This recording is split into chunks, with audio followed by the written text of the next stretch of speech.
वालेकुम। अब हम बात करने जा रहे हैं लॉग गेट के हवाले से, जो हमारा चैप्टर है 16। यानी लॉग गेट को अगर देखा जाए तो ये हमारा चैप्टर बनता है चैप्टर नंबर 3, और वैसे ये पीपीसी के हवाले से चैप्टर नंबर 16 है, 16 है। तो ये चैप्टर है जी of offence affecting the human body, of offences affecting life. इसमें 302 के मैटर आते हैं, 324, 304, 8, 9, ये यानी जितने भी एक इंसानी जिस्म पर चोटें आती हैं, मरता है, जो भी होता है वो सारे ये चैप्टर कवर करता है। 302, 2400 जितने भी मामला हों, तो इसको हम वन बाय वन करके हर सेक्शन को पूरा चैप्टर पढ़ेंगे। अगर आप ये लेक्चर यूट्यूब से सुनेंगे तो जब आप सुन रहे होंगे तो आपके पास पीपीसी की बुक मौजूद हो, ताकि जो भी आपका कंसेप्ट मिस हो वो आप उससे टैली करके उसके ऊपर लिख सकें या उसको याद कर सकें। बिना बुक के आप लेक्चर सुनेंगे तो आपको वो चीज़ें बाज मिस हो जाएंगी। सबसे पहले बात करते हैं जी अडल्ट की। अडल्ट कौन होता है? अडल्ट वो बंदा जिसकी एज हो 18 साल। Adult mean a person who has attain the age of 18 year. Section है जी 299 ऑफ पीपीसी।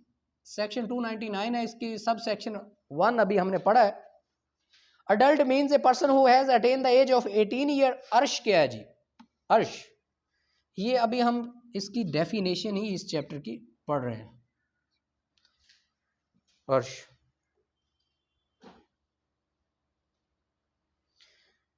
अर्श means the compensation specified in this chapter to be paid to the victim or his heirs and under this chapter. इस chapter के मुताबिक जो किसी को compensation दी जाती है उसको अर्श करते हैं। किसको कंपनसेशन ये दी जाएगी? मरने वाले को या मजरूब के वारसान को वो जो कंपनसेशन दी जाएगी, मुआवजा दिया जाएगा, उसका हम अर्श कहते हैं अकॉर्डिंग टू पीपीसी। उसके बाद है जी ऑथराइज्ड मेडिकल ऑफिसर। अब ये जो मेडिकल ऑफिसर होता है ये कौन होता है? ये मेडिकल ऑफिसर वो बंदा होता है जो आपका वो करता है, मेडिकल करता है। और ये मेडिकल कौन होता है? फॉर एग्जांपल आपके लाहौर का मेडिकल अक्सर होता है जिना हॉस्पिटल से, कुछ और हॉस्पिटल से। जो बाकी डिस्ट्रिक्ट के हैं, वो जिस डिस्ट्रिक्ट को जौन सा डिस्ट्रिक्ट हॉस्पिटल लगता है या जौन सा तहसील हॉस्पिटल लगता है, उनका जो डॉक्टर होता है वो कौन होता है? मेडिकल ऑफिसर होता है। यानी जो आपकी चोट के मुताल्लिक, आप किसी विक्टिम की डेथ के मुताल्लिक जो रिपोर्ट देता है वो होता है medical officer. Means a medical officer or a medical board howsoever designated authorised by the provincial government. यानी वो बंदा जो सूबाई हुकूमत की तरफ से अपॉइंट किया गया हो। जितने भी सरकारी डॉक्टर होते हैं उनको सूबाई हुकूमत ही अपॉइंट करती। उसके बाद है जी दमान। दमान क्या है? दमान वो कंपनसेशन है जो कोर्ट डिसाइड करती है। इसको कौन डिसाइड करती है? Determined bye the court. Daman means the compensation determined by the court to be paid to the offender to the victim for causing hurt not liable to arsh। उस hurt के मुताल्लिक, उस चोट के मुताल्लिक जिस चोट पर अर्श लागू ना होती हो, उसके बाद वो उस पर दमान दी जाएगी। और दमान की अमाउंट डिसाइड कौन करेगी? अदालत करेगी। क्या होगा? Determine by the court. Main word है determine, determine by the court. अच्छा, उसके अलावा हमारे पास है जी दियत। दियत क्या है? दियत मुआवजा है जो कि पाकिस्तानी लॉ यानी पाकिस्तान पीनल कोड के सेक्शन 323 के तहत डिसाइडेड है।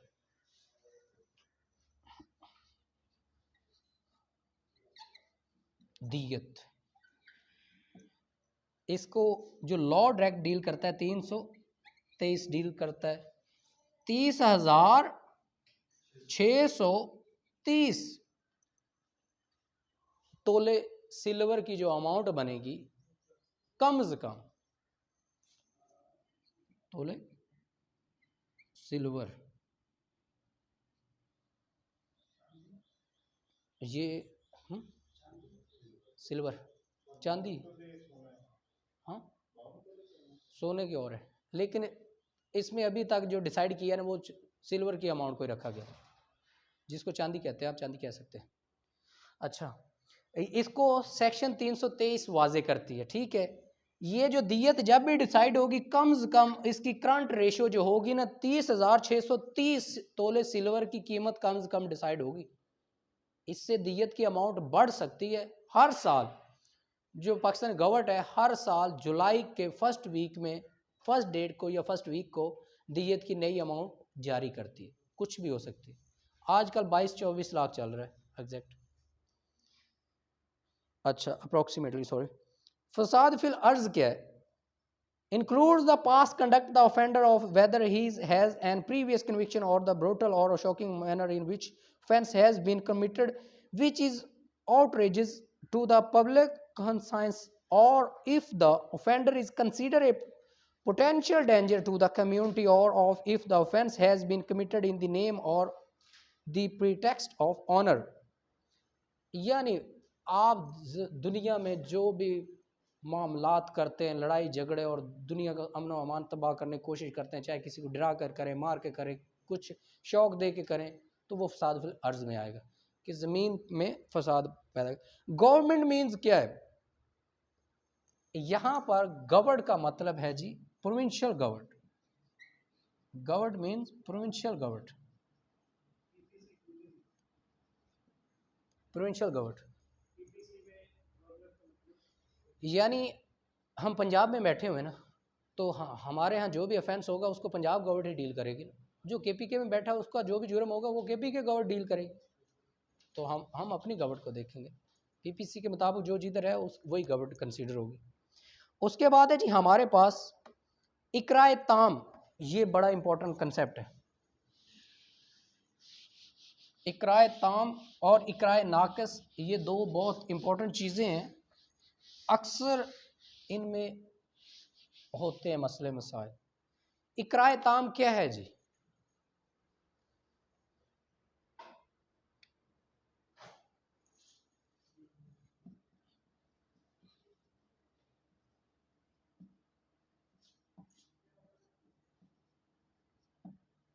इकराए ताम, इकराए ताम में होता क्या, इसको पहले पढ़ते हैं, फिर इसकी मैं ट्रांसलेशन आपको देता हूं।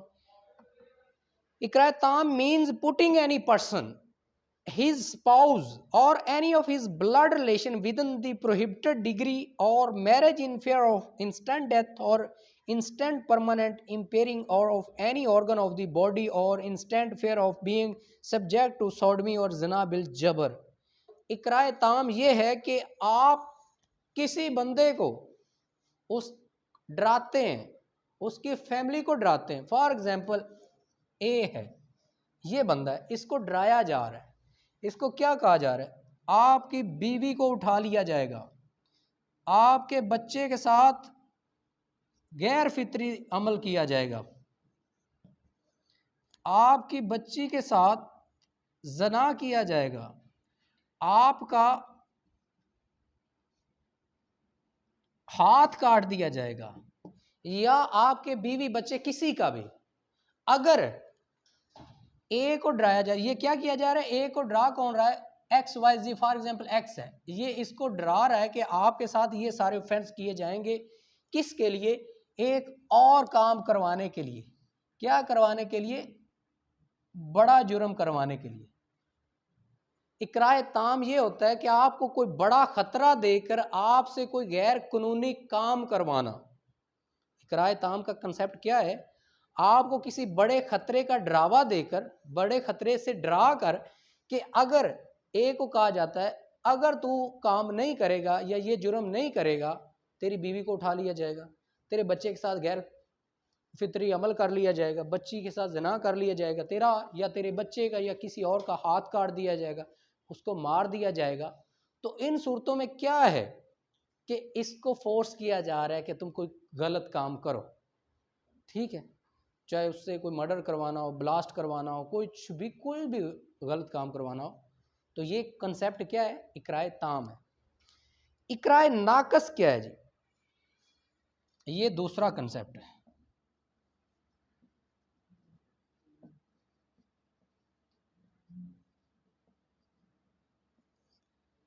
इसमें सीन सारा वही है। इसमें किस चीज़ का डरावा दिया जाता है? छोटा खतरा देकर।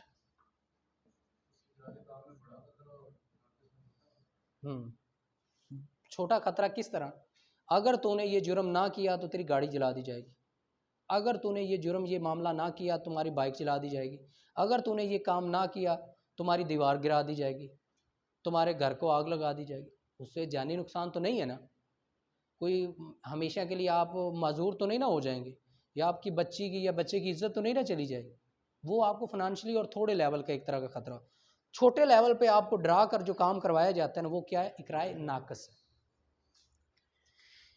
माइनर क्या है जी? Means a person who is not an adult. Minor वो बंदा है जो अडल्ट नहीं है, 18 साल से जो भी काम होगा वो माइनर कंसीडर होगा। Offence committed in the name or on the pretext of the honour means an offence committed in the name or on the pretext of karokari, siyahkari or similar other custom or practice. अब एक वो चीज़ आ गया जो आप गैरत के नाम पर कत्ल करते हैं, ये वो सारा कारोकरी स्याहकारी में आता है, या इज्जत के नाम पर, गैरत के नाम पर, ये सारी चीज़ें। कत्ल क्या है जी? कत्ल means death of a person, किसी बंदे की जान ले लेना, किसी बंदे का मर जाना। एक तो कुदरती मरता है ना, वो कत्ल नहीं होता, वो डेथ होती है, नेचुरल डेथ होती है। एक कत्ल वो होता है जो किसी को कोई मारता है। Qisas means punishment by causing similar hurt. अब ये चीज़ है जो किसास है ना, ये मैं आपको रोज़ बताता हूँ। किसास क्या है? एज इट एज सज़ा, सिमिलर सज़ा।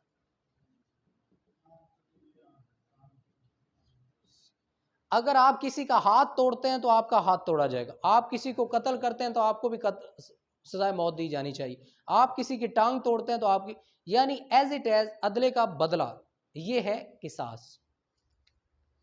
ताजीर क्या है? ताजीर मीन्स पनिशमेंट अदर देन किसास, दियत, अर्श, दमान।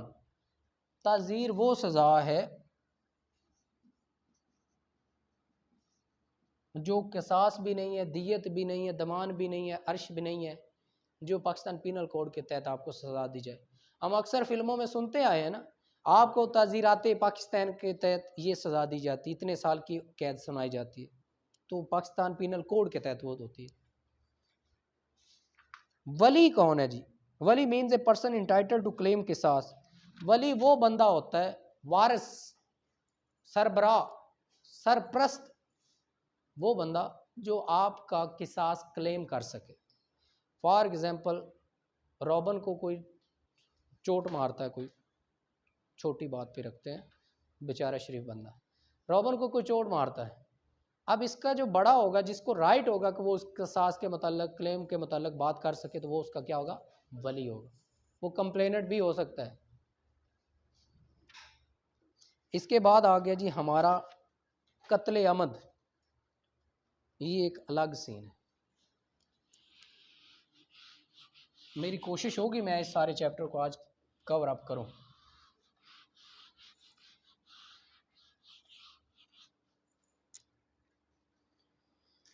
सेक्शन है जी 300। कत्ल की कितनी काइंड है? 4 है। कत्ले अमद, कत्ले शबी अमद, कत्ले सबब, कत्ले भी खता। अब हम सबसे पहली काइंड पढ़ने जा रहे हैं। सेक्शन 300 है कत्ले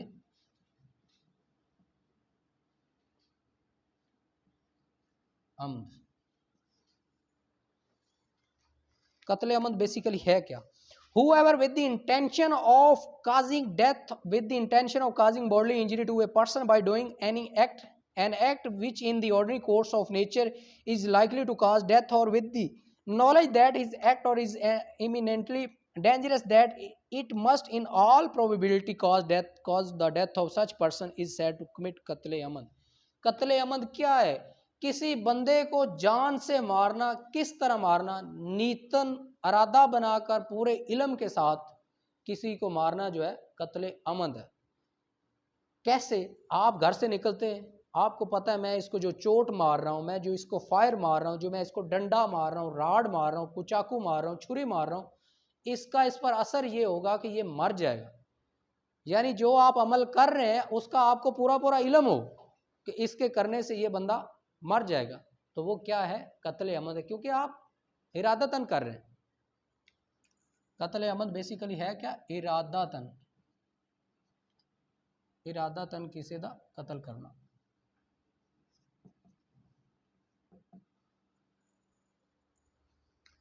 तीन सौ एक पढ़ते हैं, सेक्शन 301।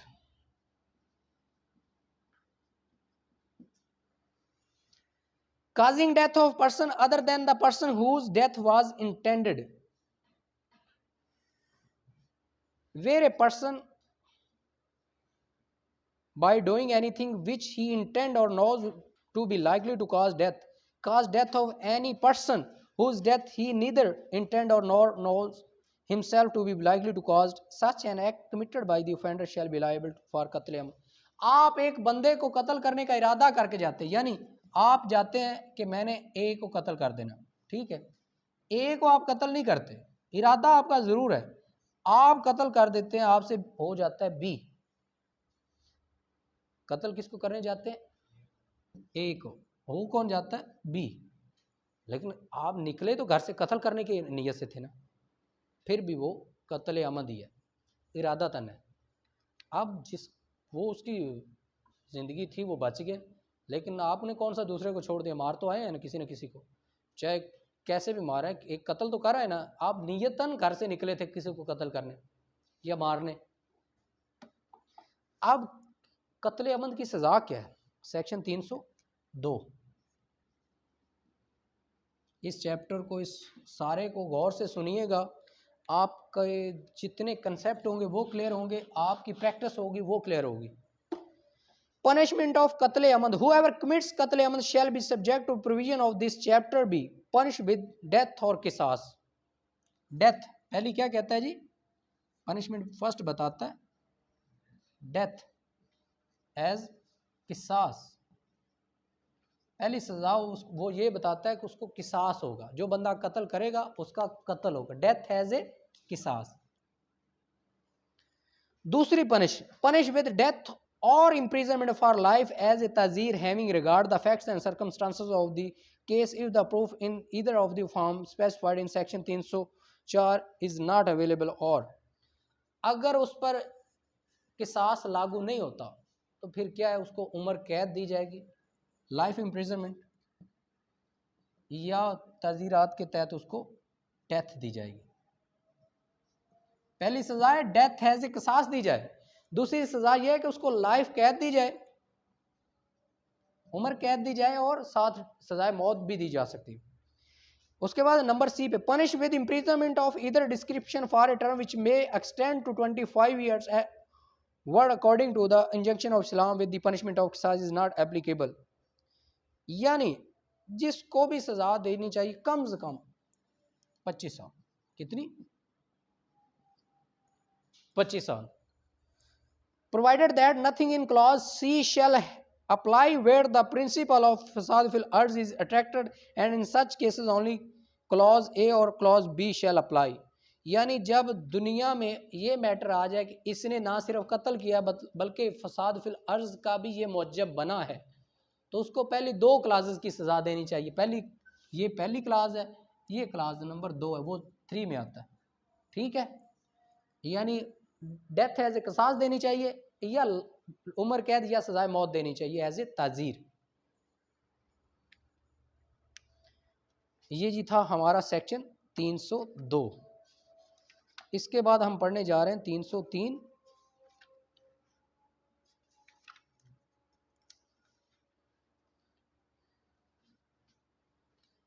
सेक्शन है जी 303, कत्ल कमिटेड अंडर इकराए ताम और इकराए नाकस, whoever commits कत्ल under इकराए ताम shall be punished with imprisonment for a term which may extend to 25 years but shall not be less than 10 years, and the person causing इकराए ताम shall be punished for the kind of कत्ल committed as a consequence of इकराए ताम। इकराए ताम की मद में कोई बंदा कत्ल करता है, 303 क्या बताता है, कोई बंदा इकराए ताम में कोई कत्ल करता है, उसको कम से कम कितनी सजा होनी चाहिए, 25 साल, ज़्यादा से ज़्यादा 25 साल, कम से कम 10 साल। ठीक है, ये किस में आके करेगा? जब इकराए ताम में करेगा।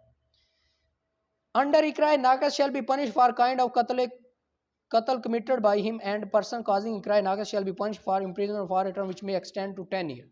जो कत्ल करेगा इकराए नाकस के तहत,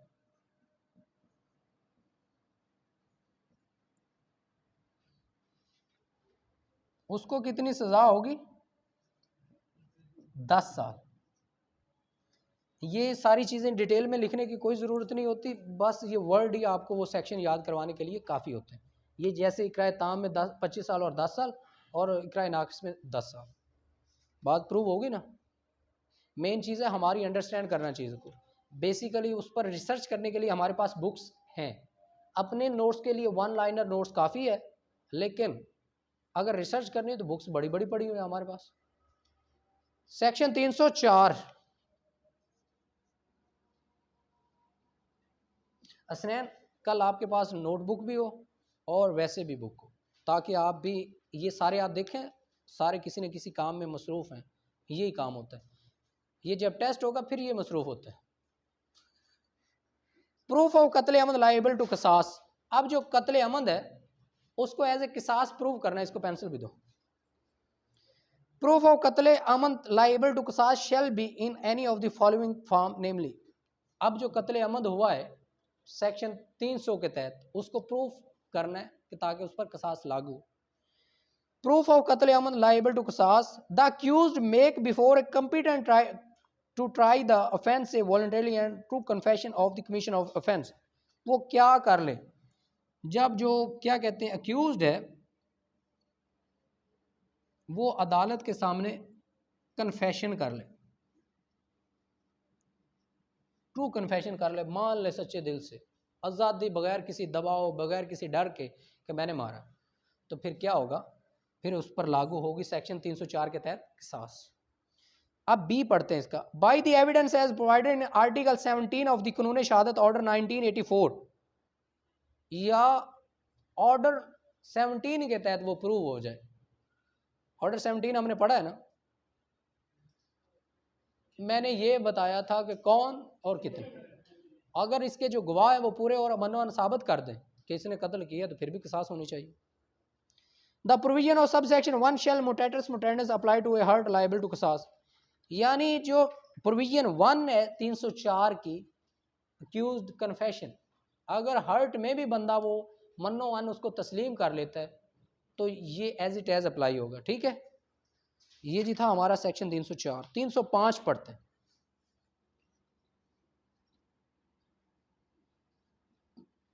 ये है वली कौन है। In case of qatl the wali shall be the heirs of the victim according to his personal law. वली कौन होता है जी? हेयर्स ऑफ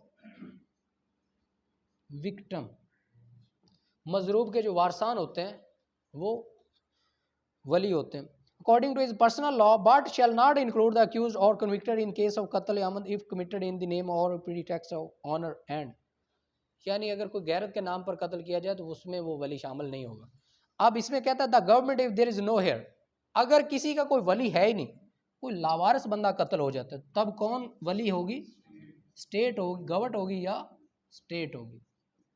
जिसका कोई वारिस नहीं होता उसका पर्चा गवर्नमेंट अपनी मुद्दत में दर्ज करती है। सेक्शन 306 कत्ल अमन नॉट लाइबल टू किसास। कत्ल अमन किन सूरतों में किसास पर एप्लीकेबल नहीं होता, यानी क्या सूरत हाल हो और किसास एप्लीकेबल नहीं हो सकती। ठीक है, when an offender is a minor और इनसेन, जब जो ऑफेंडर है वो कौन हो? माइनर हो, इनसेन हो या पागल हो, पागल या ज़हनी तवाज़ुन उसका ठीक ना। दूसरी काइंड है provided that a person liable to qisas associates with himself in the commission of the offense with the person not liable to qisas with the intention of saving himself from qisas, he shall not be exempted from qisas। एक बंदा जो किसी के साथ जुड़कर minor से या पागल से कत्ल करवाता है तो वो क़िसास से नहीं बचेगा। जस्ट इस वजह से उससे कत्ल करवाता है या जुर्म करवाता है कि बच्चे पर कौन सी क़िसास लागू होगी, यानी उसकी जान तो जाएगी नहीं।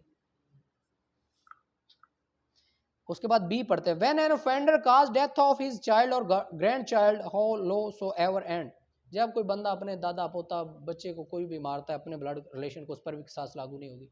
यानी भाई भाई को कत्ल करेगा तो इसका मतलब ये थोड़ा ही है कि या कोई दादा अपने पोते को, तो इन सूरतों में क़िसास लागू नहीं होगी।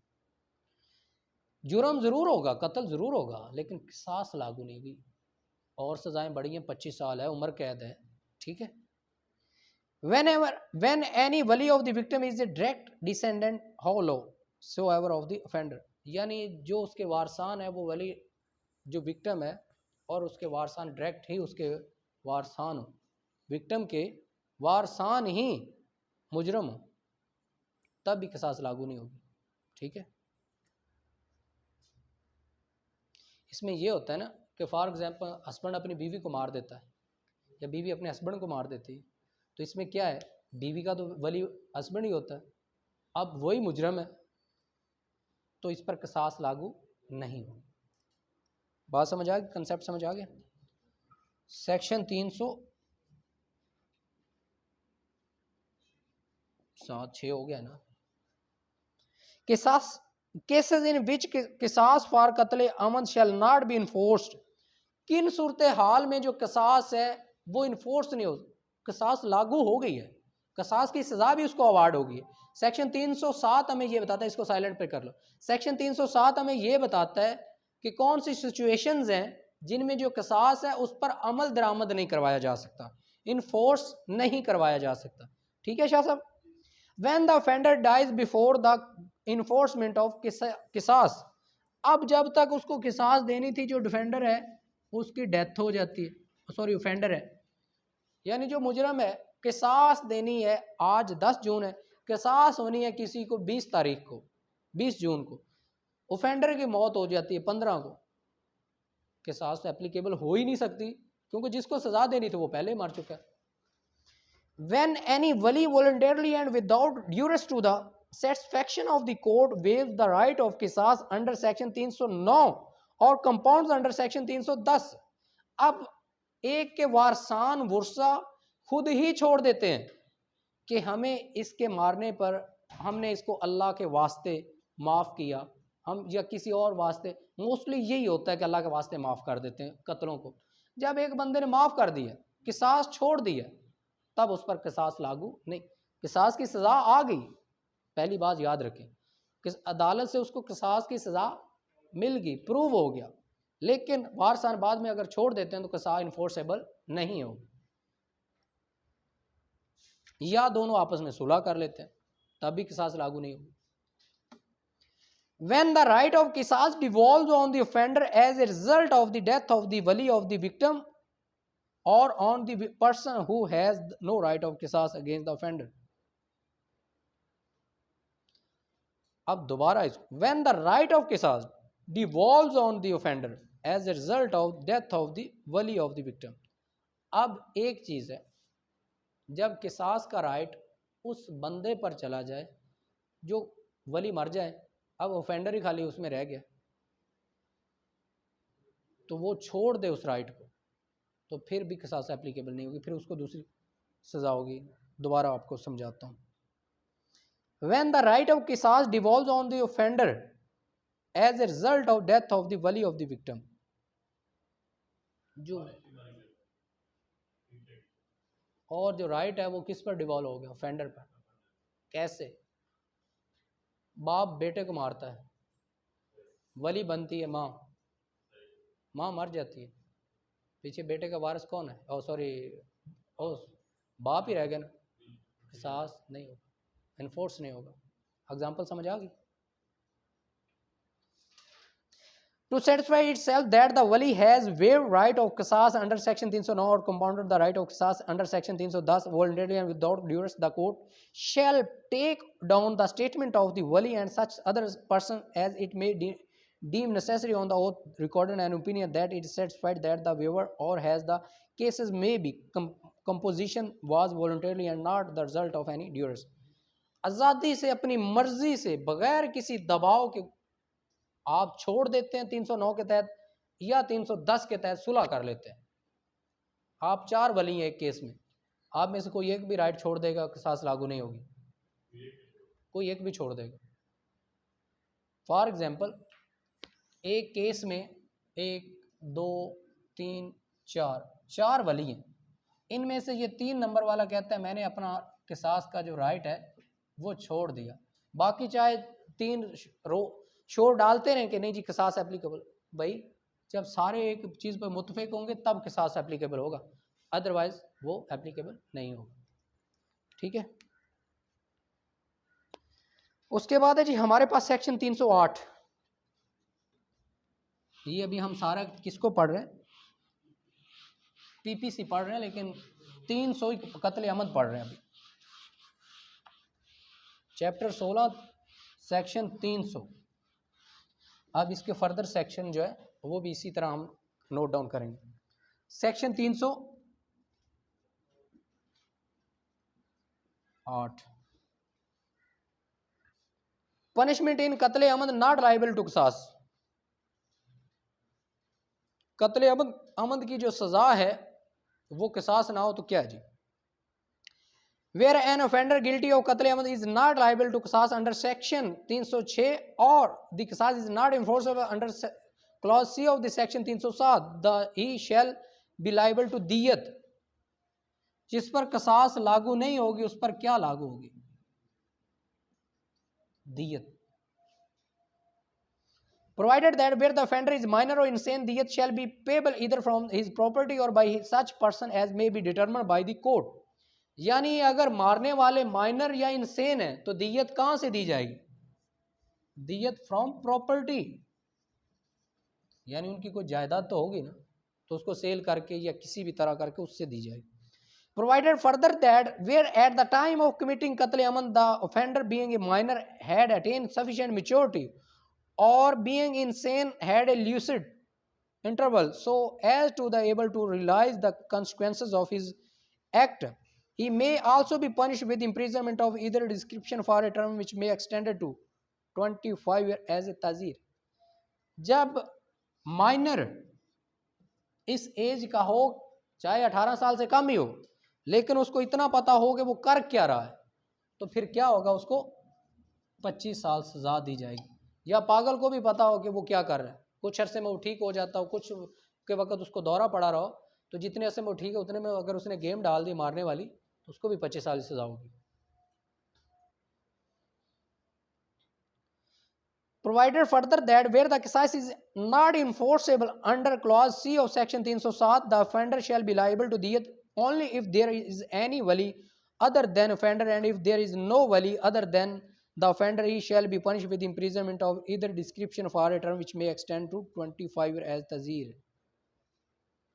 अब 307 के तहत किसास लागू नहीं होती तो कितनी सज़ा फिर भी होगी, तज़ीरात पाकिस्तान के तहत उनको 25 साल सज़ा दी जाएगी। Notwithstanding anything contained in subsection 1, the court having regard to the facts and circumstances of the case in addition to the punishment of diyat may punish the offender with imprisonment of either description for a term which may extend to 25 years as तज़ीर। अगर कोई भी चीज़ section सब section 1 के तहत ना applicable हो सकती हो, फिर भी उसको सज़ा जो कत्ल है उसकी सज़ा उसको 25 साल ही होगी। ठीक, दियत नहीं दे रहा, किसास नहीं दे रहा, 25 साल कैद सज़ा भुगतो। सेक्शन 309, अभी मैंने 309 का हवाला दिया था। 309 बेसिकली है क्या, वेवर, अफू वर्ड है, माफ करना, अफू वर्ड क्या है जी, अरबी का वर्ड है अफू, इसको कहते हैं हम वेवर, यानी माफ कर देना। अफ़व ऑफ किसास इन कत्ल अमन, एक वर्ड पे गौर करना है कि उन्होंने किसास छोड़ा है, in the case of qatl amd an adult sane wali may at any time and without any compensation waive his right of qisas. जो समझदार और बड़ा वली है वो कत्ल के किसास को किसी भी वक्त किसी भी टाइम छोड़ सकता है। ठीक है, कौन छोड़ सकता है जी? वली। इसको साइलेंट पे कर लो।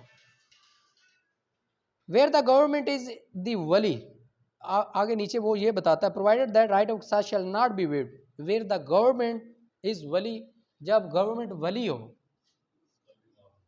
गवर्नमेंट वली हो तो किसास जो है वो माफ नहीं होगा। ठीक है। Where the right of qisas vests in a minor or insane, provided further that there is the principle of qisas fil arz is attracted, waiver of qisas shall be subject to the provision of section 311। अब अगर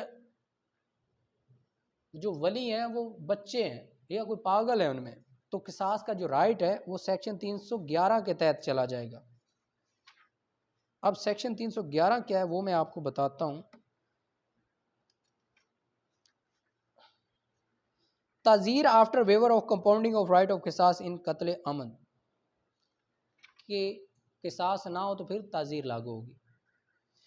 where a victim has more than one wali any of them may waive his right of qisas provided that the wali does not have waive the right of qisas shall be entitled to share of diyat. एक भी, सारे एक से ज्यादा वली हैं शाह साहब, एक से ज्यादा वली हैं, उनमें से कोई भी किसास छोड़ता है तो सबका हो जाएगा। लेकिन बाकी अगर वो किसास अपना नहीं छोड़ते तो वो क्या करेंगे? वो शेयर ऑफ दियत लेंगे। उनको फॉर एग्जांपल 4 वली हैं एक केस में, एक छोड़ देता है बाकी 3 नहीं छोड़ते, तो वो बाकी 3 नहीं ना छोड़ते, उनको उस मुताबिक दियत की वैल्यू मिल जाएगी, कंपनसेशन मुआवजा मिल जाएगा। Where there are more than one victim, the waiver of the right of qisas by the wali of one victim shall not affect the right of qisas of the wali of other victim। यानी एक से ज्यादा victim है, एक victim को छोड़ा है ना, उसका इफेक्ट दूसरे पर नहीं पड़ेगा।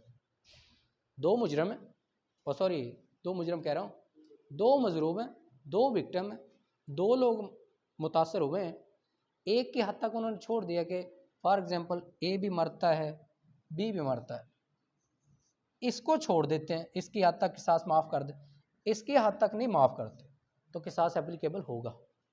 ठीक है।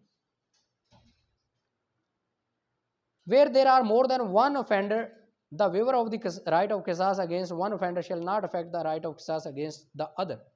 जब एक से ज़्यादा मुल्ज़म है काशिफ, जब एक से ज़्यादा मुल्ज़म है, फॉर एग्जाम्पल 1 2 3, 3 मुल्ज़म है, एक पहले की हद तक वो किसास माफ़ कर देते हैं, वो जो पहले की हद तक माफ़ करना है वो दूसरों पर कोई असर नहीं रखेगा। भाई उन्होंने एक को माफ़ किया, बाकियों पर किसास एप्लीकेबल होगा। ठीक है। सेक्शन आ गया जी आगे 310।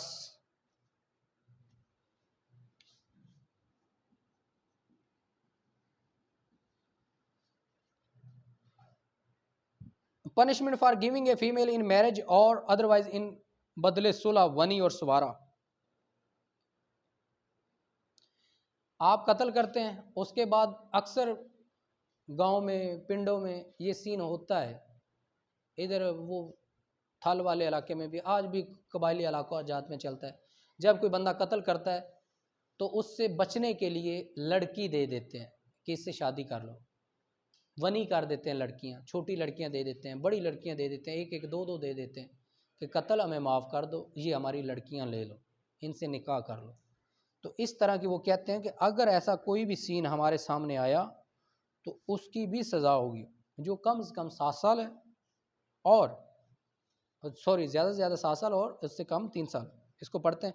Whoever gives a female in marriage or otherwise compel her to enter into marriage as badle sulah, wani or swara or any other custom or practice Any name in consideration of settling a civil dispute or a criminal dispute shall be punished with imprisonment of either description for a term which may extend to 7 years. यानी जो बदले सुलह में लड़की दी जानी है उसकी सज़ा कितनी है? पहले 7 साल है जो कम से कम 3 साल से कम ना हो। उसके बाद वो ये कहते हैं and shall also be liable to fine of 500,000 rupees यानी 5 लाख रुपया जुर्माना में।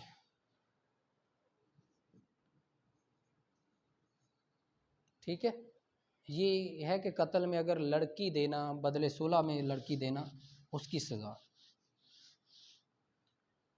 किस तरह लड़की देना कि लड़की की मर्ज़ी शामिल ना हो। 311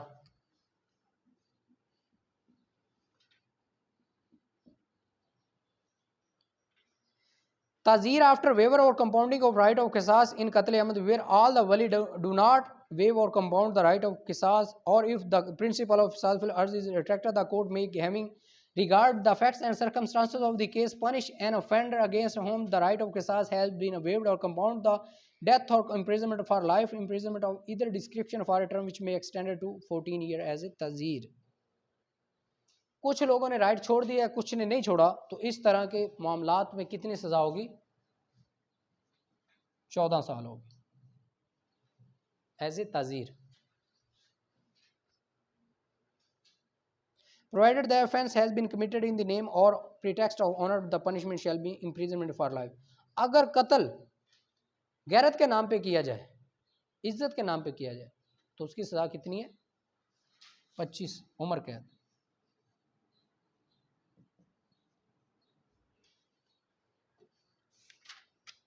तीन 312 पढ़ते हैं। Qatl amd after waiver or compounding of qisas where a वली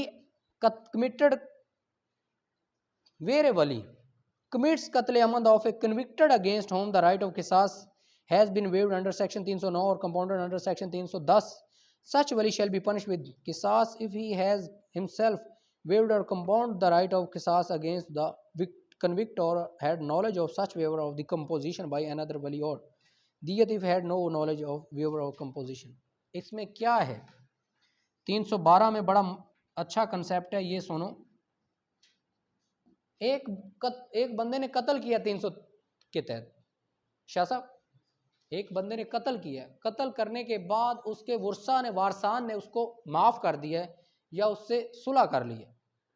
जब उसको माफ़ कर दिया, सुलह कर लिया, वली वारसान ही कह लें या वली ने खुद माफ़ कर दिया, उसके बाद उसको कत्ल कर देता है। जब वो बाहर आता है खुद कत्ल कर देता है। इसकी सज़ा क्या है? क्योंकि आप अपना राइट छोड़ चुके थे, उसने आपका बंदा मारा, आपने अपना राइट छोड़ दिया, सुलह कर ली, matter close, according to law matter close. अब आपने जो उसका नया कत्ल किया है, ये नए सिरे से एक सीन शुरू हो गया। लॉ की नज़र में ये नई चीज़ है, इसकी सज़ा आपको पूरी मिलेगी। ठीक है, अगर आपके नॉलेज में नहीं था कि आपके बाकी वलियों ने सुलह कर ली है, आपको पता ही नहीं था कि हमारी सुलह होगी, फिर भी आप कत्ल करते हैं, तो फिर आप पर दियत एप्लीकेबल होगी। ठीक है, सेक्शन 313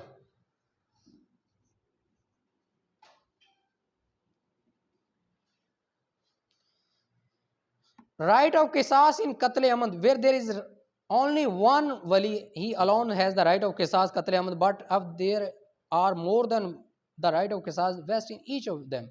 जब एक वली हो, एक पर राइट है, जब ज़्यादा हो तो सब पर बराबर का राइट है किसास का। If the victim has no wali the government shall have the right of qisas. जब विक्टिम का कोई वली नहीं है तो गवर्नमेंट के पास राइट है। Has no wali other than the minor or insane on, or one of the wali is the minor or insane the father of, or if he is not alive the paternal grandfather of such wali shall have the right of qisas on his behalf. अब जो victim है उसके वली उसके बच्चे हैं या कोई जिनकी ज़हनी तवाज़ुन ठीक नहीं है, तो जो विक्टिम का राइट ऑफ किसास है वो किसके पास चला जाएगा? दादा के पास चला जाएगा। Provided that if the minor or insane wali has no father of the paternal grandfather how high soever alive and no guardian has been appointed by the court shall have the right of qisas on his behalf. एक बंदा है, उसका वालिद भी नहीं है, दादा भी नहीं है, उसको खुद भी आइडिया नहीं है, तो उसका राइट ऑफ किसास किसके पास चला जाएगा? गवर्नमेंट के पास चला जाएगा, स्टेट के पास चला जाएगा। ठीक है। Section 314 execution of qisas in qatl अमद। ये 314 जब किसास पर एग्जीक्यूशन करवानी हो, qisas in qatl amd shall be executed by a functionary of the government by causing death of the convict of the court में डायरेक्ट, यानी कोर्ट उसको क्या करेगी? डेथ का ऑर्डर देगी। Qisas shall not be executed until all the walis are present at the time of the executing, either personally or through their representative authorized by them in writing in this behalf. जो किसास है वो तमाम जो वली हैं उनकी मौजूदगी में होगी, या वो होंगे या उनके रिप्रेजेंटेटिव यानी लॉयर्स वगैरह होंगे या कोई और होगा। फर्दर बताया जाता है provided that where a wali or his representative fails to present himself on the date, time and place of execution of qisas after having been informed of the date, time and place as certified by the court, and of officer authorized by the court shall have give permission for the execution of qisas, and the government shall excuse cause execution of qisas in the absence of such wali. अब government क्या करेगी? जो उसके वारसान है victim के, उनको तला देगी, इस जगह इतने बजे हमने फ़लाँ मुलज़म को सज़ाए मौत देनी है, आपने पहुंच जाना। अगर वो एक्सक्यूज़ कर लेते हैं तो गवर्नमेंट उनके गैर मौजूदगी में भी किसास दे दी। अक्सर हमने देखा सज़ाए मौत दे देते हैं, चाहे कोई पहुंचे ना पहुंचे। सब सेक्शन 3 पढ़ते हैं। If the convict is a woman who is pregnant, अगर मुलज़मा औरत हो और वो प्रेग्नेंट हो तो उसको 2 साल तक, बच्चे की बर्थ तक किसास नहीं दी जाएगी, सज़ाए मौत नहीं दी जाएगी। बच्चे की बर्थ होने तक, उसके बाद अगर कोर्ट ये समझे कि इस औरत को रिलीज़ करना है तो बेल पर रिलीज़ भी कर सकती, ताकि वो 2 साल बच्चे की देखभाल कर ले।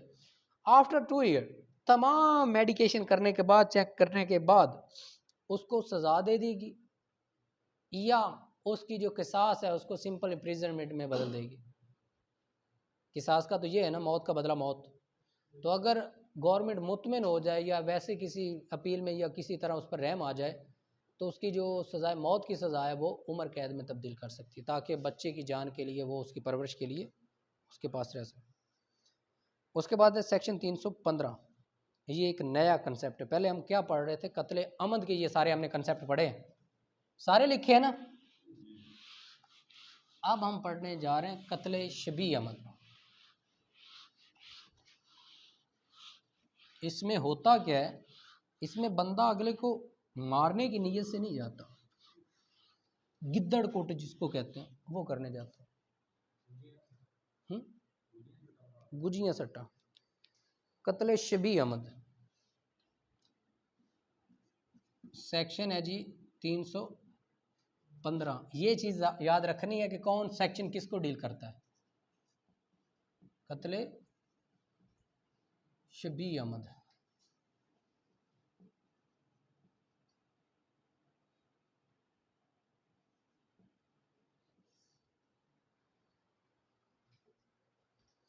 whoever with the intention to cause harm to the body or mind of any person causes the death or that or of any other person by means of a weapon or an act which in the ordinary course of nature is likely to cause death is said to commit qatl shibhi amad। बात सुनिए कि दोबारा, whoever with intent to cause harm to the body or mind of any person causes the death, जो बंदा सिर्फ इस वजह से जाता है कि उसको नुकसान पहुंचाना है या चोट देनी है, लेकिन वो बंदा मर जाता है। यानी आपका पर्पस इसमें ये होता है कि आप जैसे उसको मारने जा रहे हैं, गिद्दड़ कुट करने जा रहे हैं, गुजियाँ सट्टा जो अभी आपने वर्ड बोला, तो ऐसी नीयत में जा रहे हैं लेकिन वो बंदा मर जाता है, तो वो कत्ले शबी अमद है, गैर इरादतन। causes the death of that or of any other person by means of weapon or any act which in the ordinary course of nature is likely to be caused death is said to commit qatl shibhi।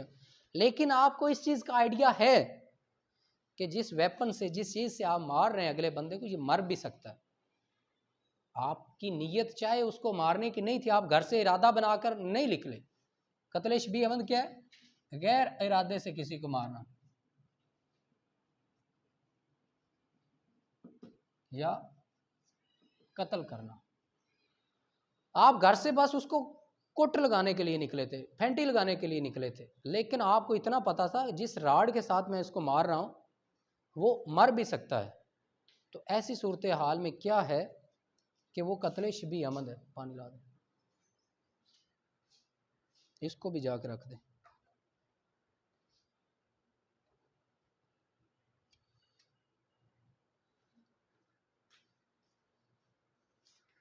Section है जी 316।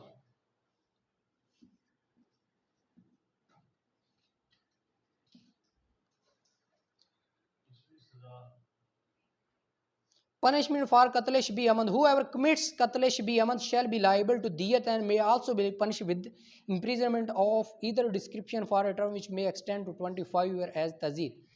पहली सज़ा इसमें क्या वो बताता है? दियत। उसके बाद क्या है जी? 25 साल। अगर कोई दियत नहीं देता तो 25 साल। ठीक है।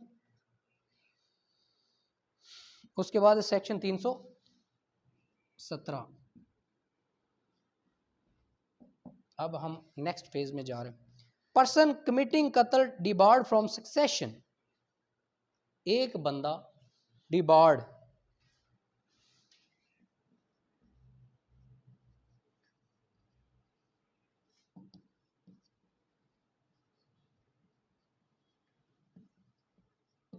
एक बंदा अपने बड़े को, बुजुर्ग को, वालिद को, भाई को, किसी वालदा को इस वजह से कत्ल करता है कि उसके बाद जायदाद मुझे मिल जाएगी। इस बंदे को अकॉर्डिंग टू सेक्शन 317 पीपीसी जायदाद से आग कर दिया जाएगा, कुछ भी नहीं मिलेगा। ठीक है। तो पर्सन कमिटिंग कत्ल debarred from succession where a person committing qatl amad or qatl shibih amad is an heir or of beneficiary under a wali, he shall be debarred from succeeding to the estate of the victim as an heir of beneficiary। बात समझ आ गई इसकी? Section 318।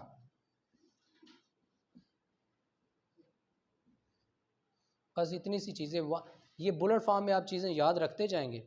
सारे section पढ़ के मैं बता रहा हूँ, बाकी आपका इतना काम है कि आपने इसको फर्दर याद रखना। मियाँ साहब ऐसे ही है। कत्ल खता। अब बात आ गई है जी कत्ल खता।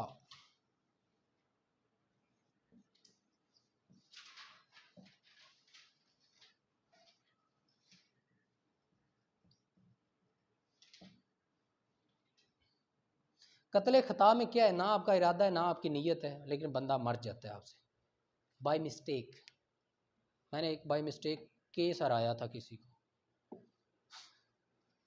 Whoever without any intention to cause the death of a or cause harm to a person cause death of such person either by mistake of act is said to commit कत्ल खता। अब इसकी क्या एग्जाम्पल है?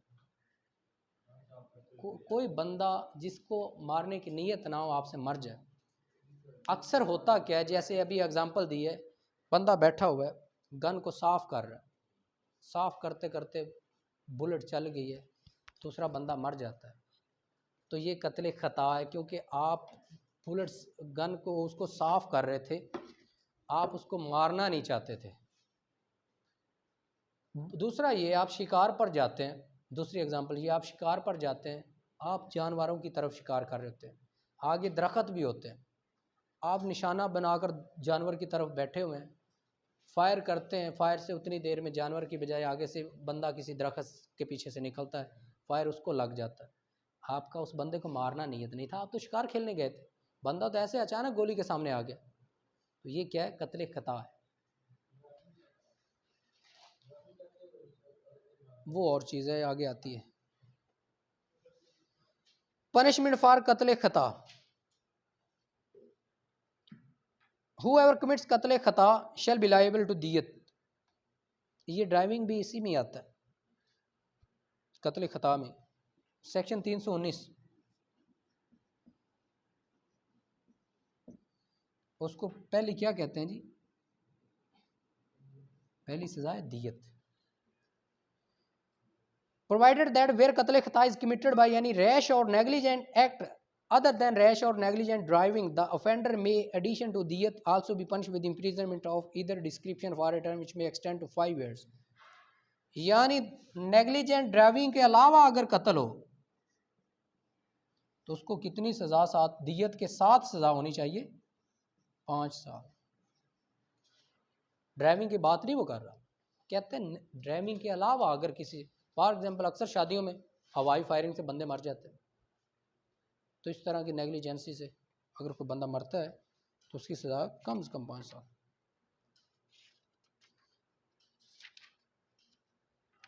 320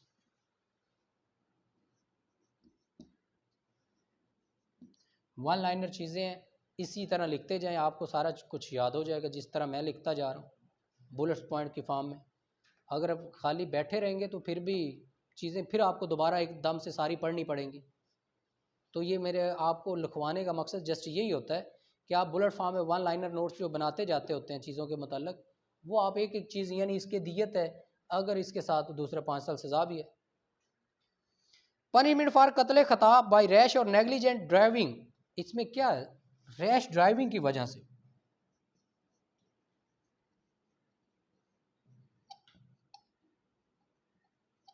rash driving कर रहे हैं आप, इसकी जो सज़ा इन्होंने बताई है वो 10 साल बताई है। ठीक है, इतनी सी बात है, सारा सेक्शन खत्म हो गया।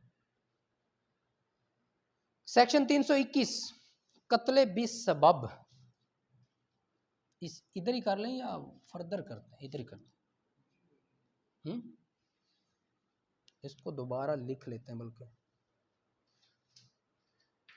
या इधर ही करते हैं। सेक्शन 321 कत्ले बिस सबब,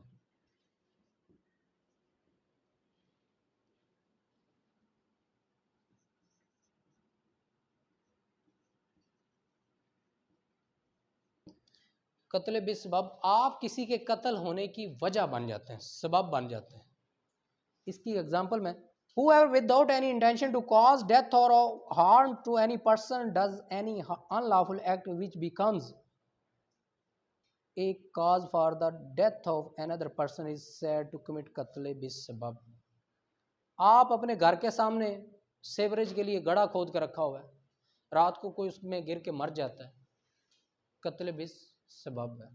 आपने कोई ट्यूबवेल वगैरह लगाया हुआ है, आपकी उसमें आजकल जैसे चावल का सीज़न है, चावल की काश्त का सीज़न है, तो होता क्या है कि गांव हजरात में अक्सर तारें जो हैं पानी से ही गुजर रही होती हैं फसलों की, तो अगर वो बिजली की वजह से करंट उसमें पैदा हो जाए आपके ट्यूबवेल की वजह से, तो वो भी बंदा मर जाए तो वो कत्ल बिस सबब है, क्योंकि आपका इरादा नहीं था किसी को मारने का, वो पानी में वैसे वो आई है और मर गई, केस उसका ज़रूर बनेगा, लेकिन आपने मारा नहीं है, लेकिन आपकी नेग्लिजेंसी है कि आपने उसको रिपेयर क्यों नहीं करवाया, या आपने उसको पानी में ही तारों को क्यों फेंका हुआ था। इसकी सज़ा क्या है? सेक्शन 22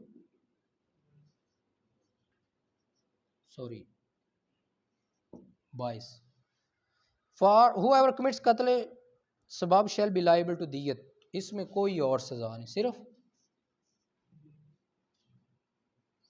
दियत है। 323 सेक्शन 323 क्या है? 30,630 तोले सोने के बराबर कम से कम जो मालियत हो, सॉरी सोना कह रहा हूँ, सिल्वर, ये सेक्शन था 323।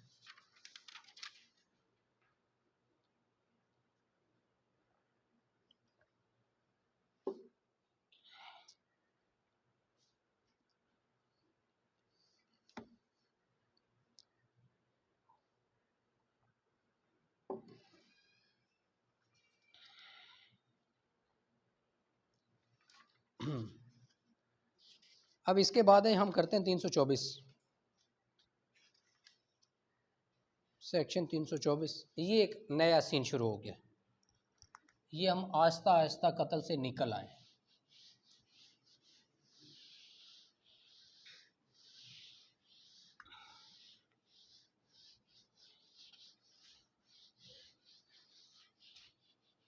ये ना सोचो कि इतने लिख लेने से जान छूट जानी। जब मैंने लेक्चर ख़त्म करना मैंने 1 बाय 1 सबसे पूछना है फलां सेक्शन क्या थी, ठीक है?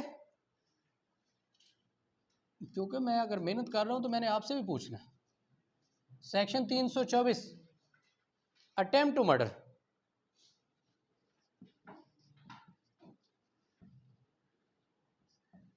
अटेम्प्ट टू मर्डर उर्दू में इसको कहते हैं कत्ल करने की कोशिश करना या इरादा है कत्ल।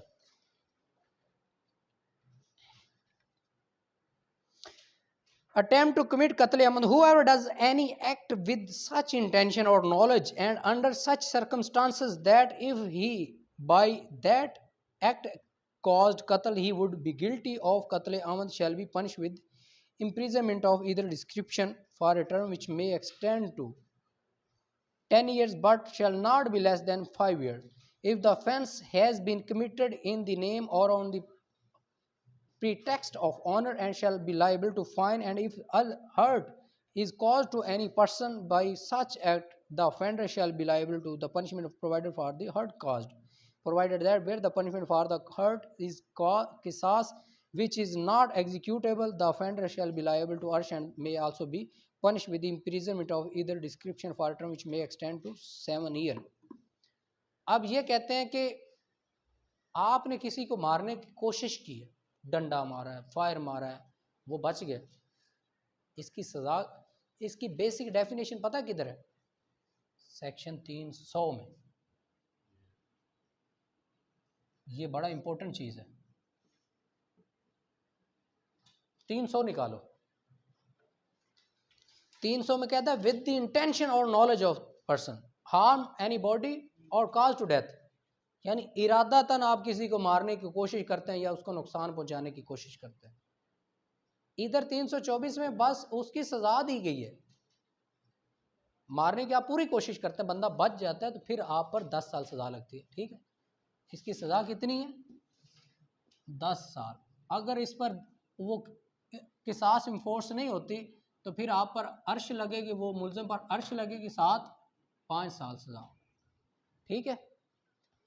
अगर किसास फॉर एग्जांपल आप किसी को मारने की नीयत से जाते हैं, उसका बाजू कट जाता है लेकिन वो मरता नहीं है, तो आप पर हद लागू हो जाएगी। अगर हद लागू नहीं होती यानी किसास इन्फोर्स नहीं होती तो फिर आपको 10 साल सज़ा है।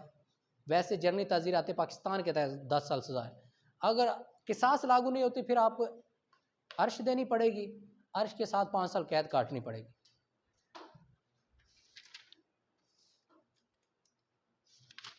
ठीक है? 325 क्या है जी? ये बड़ी अच्छी चीज़ है।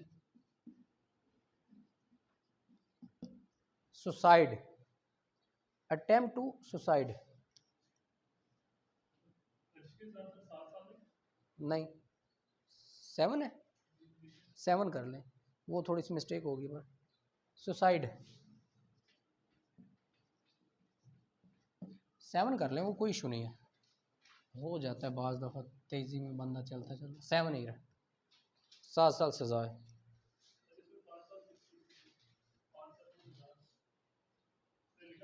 तीन 324 में 5 साल सज़ा है, शहजादे 10 साल है।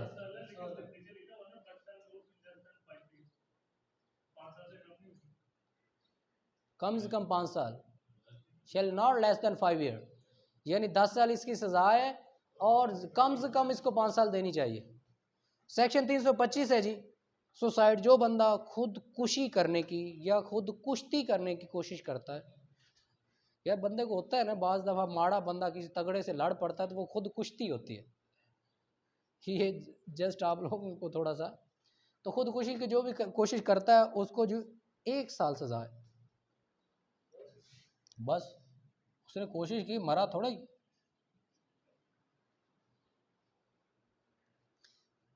उसके बाद है जी 326 ठग।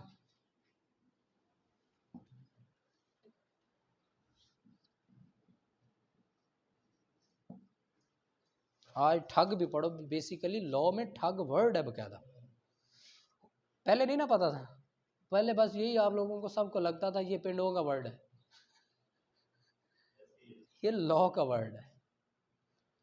Whoever shall have been habitually associated with any other or others for the purpose of committing robbery or child stealing by means of a accompanied with qatl is a ठग।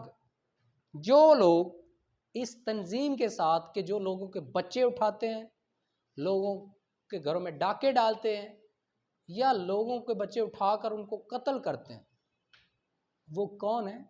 ठग। और जो ठग हैं उनकी सज़ा जो है उम्र कैद है और साथ जुर्माना लाजमी है। Whoever is a ठग shall be punished with imprisonment for life and shall also be liable to fine।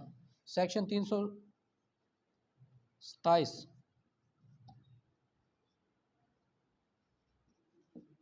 कितनी सजा है?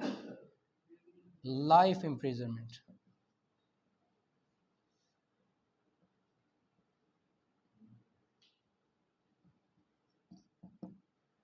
साथ विद फाइन, जुर्माना भी है भाई। 328 सेक्शन पढ़ते हैं 328।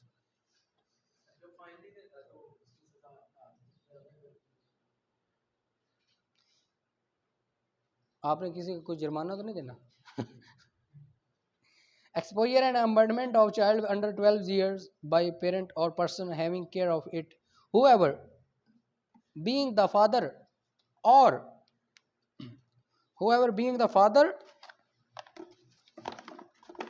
or mother of a child under age of 12 years।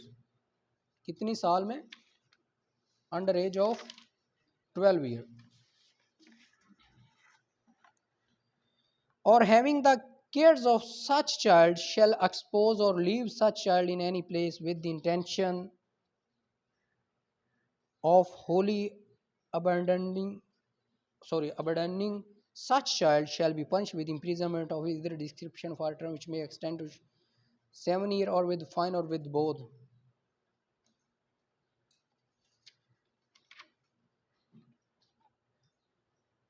किधर गया मार्कर? यानी सेक्शन 328 के तहत 12 साल से कम उम्र बच्चा है या 12 साल तक है, उसके वालिदैन होते हुए, सारे होने के बावजूद वो उसको कहीं छोड़ देते हैं, बजाय इसके कि वो उसकी केयर करें उसको कहीं छोड़ देते हैं, उससे ला ताल्लुकी का इजहार कर देते हैं, तो उसकी सज़ा पता कितनी? 7 साल है यार, 7 ईयर है। वालिदैन जिस बच्चे के साथ जानबूझ के ला ताल्लुकी करते हैं होने के बावजूद, ताकि वो पागल हो जाए। Section 328 A cruelty to a child, whoever willfully assault, ill treats, neglects, abandons or does any act of omission or commission that result or in of potential to harm or injure the child, be causing physical or psychological injury to himself, shall be punished with imprisonment of either description for a term which shall not be less than 1 year and may extend upon 3 years। यानी जो जानबूझकर वालिदैन बच्चों को मारते पीटते हैं, उन पर जुल्म करते हैं या उनको छोड़ देते हैं, उनकी सज़ा कितनी है? 1 साल या 3 साल। सेक्शन 328 ए है। 328 ए। टाइम क्या हुआ है? 6 पूरे हो गए। ये कुछ सेक्शन है, हर्ट कल करेंगे। 329 concealment of birth bye secret disposal of dead body, whoever by secretly burying or otherwise disposing of the dead body of a child whether the child dies before or after burying। अब एक बच्चा, section 329 है,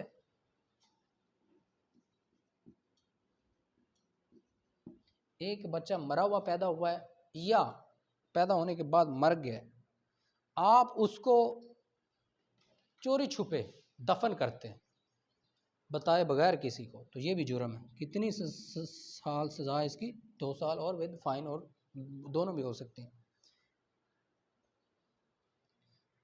अब section 330 है, disbursement of दियत। दियत कैसे लागू होती है?